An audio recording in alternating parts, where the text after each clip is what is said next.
একটা বিষয় বলি, আমি খুব মানে এটা ফিল করি যে আসলে স্ত্রীদের সাথে কঠোর হয়ে কোনো লাভ নাই।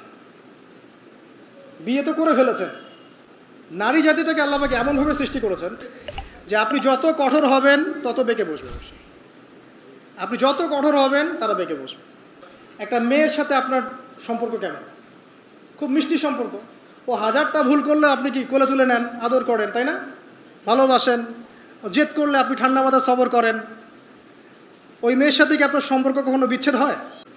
মেয়েরা অনেক জ্বালাতে পারে, ছোটো বাচ্চা 8-10 বছর 5 বছর খুব জ্বালাচ্ছে, কিন্তু আপনি কিন্তু সবর করেন, আপনি ওর চাহিদা পূরণ করেন, ওকে কিনে দেন, এটা কিনে দেন, ওটা কিনে দেন, বুঝান, হ্যাঁ, আদর করেন।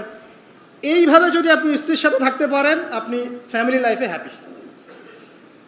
আর যদি অন্য কোনো পলিসিতে যান, খুব কঠোরতা আরোপ করেন, হ্যাঁ, বয়কট করেন, কথাবার্তা বন্ধ, খাওয়ার দাওয়ার বন্ধ, এই বাসা চলে গেল ব্রিফকেস নিয়ে, আপনি আবার এখানে, এগুলো চলতে থাকলে আপনি না দিনের কাজ করতে পারবেন আর না দুনিয়ার কাজ করতে পারবেন।